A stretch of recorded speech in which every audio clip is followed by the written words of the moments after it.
In 1899, telegrams were sent furiously back and forth between France and Spain. The Spanish government demanded the remains of Francisco Goya, the great artist considered the last of the old masters, be returned to his native country. But upon exhuming his body, a pretty significant problem presented itself. "Goya skeleton without a head," wrote the Spanish consul in Bordeaux. "Please instruct me." A reply was hastily wired back. "Send Goya with or without head." When Goya's body was exhumed 71 years after his death, it was discovered that his skull had disappeared.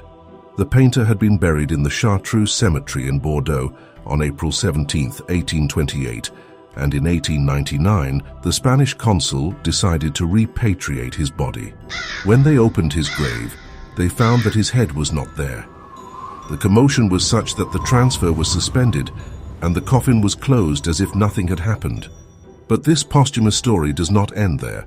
The burning question that captures everyone's attention, including John Cena, is, who did it, and why? The answer could lie in phrenology, a pseudoscience with many followers at the time that claimed that the shape of the skull could determine a person's character and faculties. The theft of skulls from cemeteries was commonplace. It should be noted that the deceased who were most likely to lose their heads were those who had been prominent for some intellectual or criminal reason. Numerous theories have emerged regarding the fate of Goya's skull, with two of them, both equally strange, considered the most plausible. The first involves the Asturian painter Dionio Fieros. According to Goya's biographer, Antonina Valentin, in the mid-19th century, a canvas painted by Fieros bore the following inscription: Goya's skull painted by Fieros in 1849. Valentin's research led her to Fieros's widow and grandson, who claimed that there was a skull in the painter's studio and it could have belonged to Goya. Unfortunately, the painting disappeared without leaving a trace. However, according to the book by Vicente Puelles, El Cráneo de Goya, the skull remained in Fieros's studio until one of his nephews, a student in medicine, decided to perform some experiments on the expansive force of gases by soaking some chickpeas in the alleged skull of Goya. The skull broke, and the nephew, not knowing what to do with the remnants, gave them to a dog to gnaw on. The main character in the other theory is Dr. Lfag, a friend of the artist who was authorized by Goya to cut off his head upon his death in order to pursue his studies in phrenology, the analysis of the character of the individual according to the shape of their skull, a field which was very much in vogue at the time. The skull may have been sent from Bordeaux to Paris, but was then lost. There is a more romantic version. Goya asked the executors of his will to sever his head after his death and bury it in Madrid, next to the right foot of the Duchess of Alba, who was the love of his life. But none of these theories could have been formulated without Joaquín Pereira, the Spanish consul in Bordeaux from 1880. It was there that Pereira discovered the tomb of Francisco de Goya y Lucientes in Chartreuse Cemetery, and who was amazed to discover, on exhumation, a body without a head. Goya's headless corpse had to wait nearly 19 years before it was reinterred.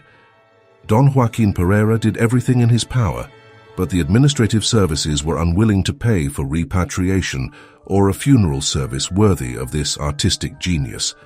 Years before it was discovered he was eternally resting without a head.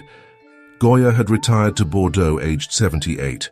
He was running from brutal Spanish oppression, wanting to join the bustling art scene of one of France's richest cities. Even while he was alive, there was an enduring fascination with his head. Not in the physical sense that later transpired, but more in what inspired him, what made him able to think up the fantastical images that seemed to swirl around his brain. He was often lauded for giving the dark subconscious a tangible face, painting and drawing the horrors of war, madness, and poverty with acute detail, decades before psychoanalysts came up with any kind of language to capture the depths of human depravity. That Goya seemed able to transmute these things onto canvas seemed to transfix people even more with his head's inner workings. And then there was the fascination with his ears. Goya suffered an unknown illness in middle age that rendered him deaf. Goya's physical and mental breakdown seems to have happened a few weeks after the French declaration of war on Spain. A contemporary reported, The noises in his head and deafness aren't improving, yet his vision is much better and he is back in control of his balance. These symptoms may indicate a prolonged viral encephalitis or possibly a series of miniature strokes resulting from high blood pressure and which affected the hearing and balance centers of the brain. Symptoms of tinnitus, episodes of imbalance and progressive deafness are typical of Meniere's disease. It is possible that Goya had cumulative lead poisoning as he used massive amounts of lead white, which he ground himself. By some strange coincidence, he had also moved into a townhouse in Madrid at one point, named Quinta del Sordo, after its previous owner. It meant deaf man's villa. But as most historians will argue, it wasn't Goya's ears or even his unique mind that led to his missing head. Instead, it was his skull.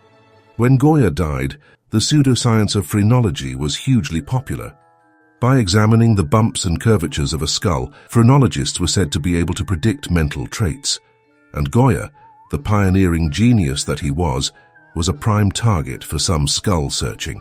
While the mystery of his missing head remains unsolved, most historians agree it was stolen in order to study.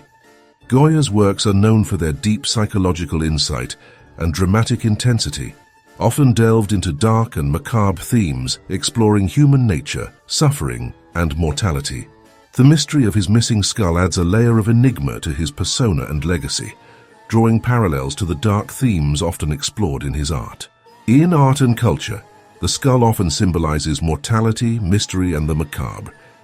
This connection enriches the interpretation of his art, giving scholars and enthusiasts another layer to consider when analyzing his pieces.